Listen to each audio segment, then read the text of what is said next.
आज जो है मुझे बहुत जल्दी काम कंप्लीट करना है, तो कोशिश करते हैं कि आपके साथ जो है जल्दी जल्दी काम को कंप्लीट करें, क्योंकि आज है फ्राइडे और फ्राइडे के दिन बहुत सारे काम होते हैं। नहाना, साफ़ सुथरे कपड़े पहनना, तो और घर को भी साफ़ करना। तो यहाँ पे जो है क्लीनिंग का स्टार्ट हो चुका है। तो अस्सलाम वालेकुम, कैसे हैं आप सब? उम्मीद करती हूँ सब ठीक ठाक होंगे और बहुत मज़े में होंगे। तो यहाँ पे मैंने बेडशीट चेंज कर दी है और जो है अब मैं जो है रूम समेट रही हूँ। रूम मुझे समेटना है और यहाँ पे देखें मैं कपड़े भी चेंज कर लिए हैं मैंने बीच में। अब और फिर मैंने कहा चलो उसके बाद मुझे वैक्यूम करना था, तो मैंने कहा वैक्यूम कर लूँगी। उससे पहले जो है ये देखें, ये सारे कपड़े जो आप देख रहे थे सेटी पे, ये सर्दियों के कपड़े हैं। तो इन्हें जो है फ़ोल्ड करके मुझे बैग में रख के ऊपर दो छत्ती में रखना है।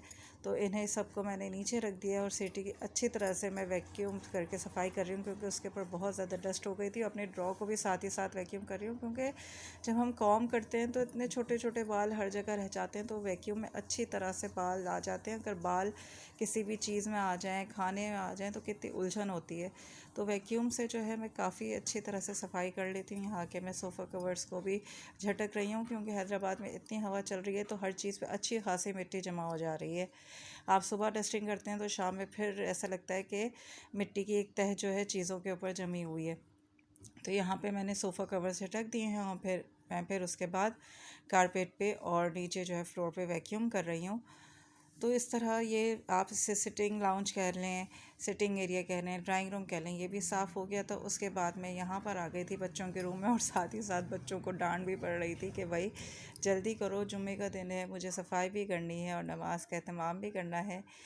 तो यहाँ पे फिर मैंने आके बच्चों के कमरे की सफाई शुरू कर दी। आप देख सकते हैं कि कपड़े किस तरह फैले हुए हैं। शायद लड़कों का रूम इसी तरह होता है। उसके बाद हारिस ने थोड़ी बहुत मेरे साथ हेल्प कर दी, क्योंकि मैट्रेस जो है एक साथ अगर मैं रख दूँ तो वो काफ़ी भारी हो जाते हैं, लेकिन मैं अकेले भी कर लेती हूँ। अब हारिस थे तो उन्होंने मेरी हेल्प कर दी।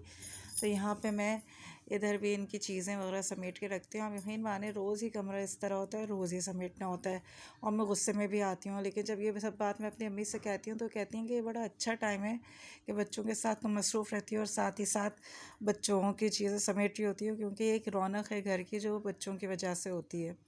लेकिन अब ये होता है कि काम बहुत ज़्यादा लगता है, तो फिर इनको डांट भी पड़ रही होती है और समेट भी रही होती हूँ साथ ही में। बहरहाल वो सब कमरों को मैंने समेट दिया था, वैक्यूम भी कर दिया था। अब यहाँ मैंने कहा कि चलो मिरर्स भी साफ़ कर देती हूँ।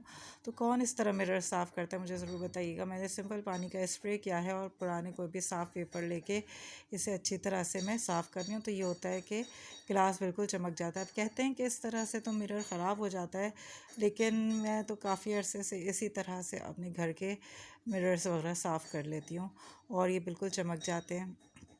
तो यहाँ मेरी कबर्ड पे भी आपने देखा हुआ है कि मिरर लगा हुआ है, उसे भी मैंने अच्छी तरह से क्लीन कर लिया है। तो इस तरह ये देखें, ये ड्रॉ भी जो है इसे भी मैं मिरर से ही क्लीन कर रही हूँ, क्योंकि इसके ऊपर भी ग्लास लगा है। ग्लास आगे करके भी जो कोने कोने में मिट्टी रह जाती है उसे भी साफ़ कर लेना चाहिए। तो ये देखिए अल्हम्दुलिल्लाह मेरा घर जो है पूरा साफ़ सुथरा हो चुका है और अब सिर्फ किचन का काम रहता है। अब तो हैदराबाद में अच्छी खासी गर्मी हो चुकी है और काम करते करते ज़ुबान भी और हलक भी सूख जाता है। लेकिन ये होता है कि जब आप सफाई करके सारा काम करके इबादत करते हैं तो उसमें दिल भी लगता है, एक सुकून सा भी हासिल हो जाता है। अच्छा, अब यहाँ मैं किचन में आ गई थी, तो यहाँ मैंने सफ़ेद ज़ीरे को हल्की आंच पे भून लिया है और साबित धनिया को भी, ये भी एक काम होता है जो आप करके रख लें तो काफ़ी टाइम बच जाता है। तो यहाँ सफ़ेद ज़ीरा और साबित धनिया मैं भून के पीस लूँगी। यहाँ चाट मसाला मैंने बॉटल्स में शिफ्ट कर दिया है। ये देखें, साबित धनिया भी मैंने पीस लिया और सफ़ेद ज़ीरा भी और चाट मसाला बॉटल्स में शिफ्ट कर दिया है। तो ये एक काम हो गया है। इसी तरह काम को समेटते रहा करें किचन के। और यहाँ पे मैं इफ्तारी की तैयारी कर रही हूँ, तो किचन बहुत ज़्यादा फैला हुआ है। यहाँ मुझे माश की दाल मैंने पीसने के लिए रखी है और यहाँ मुझे चिकन ब्रेड बनानी है, बल्कि मैंने बनाने रख दी है बेक होने के लिए चूल्हे पे, जिसकी अब्दुल हादी ने फरमाइश की थी। तो ये बहुत अच्छी, बहुत मज़े की बनी थी, सॉफ्ट बनी थी।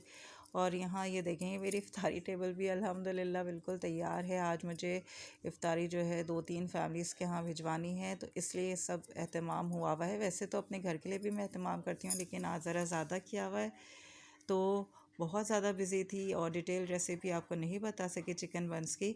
तो ये वीडियो अच्छी लगी हो तो इसे प्लीज़ ज़रूर लाइक और शेयर कीजिएगा। अच्छे अच्छे रोज़े गुजारिए इबादत के साथ और गुस्से के बगैर।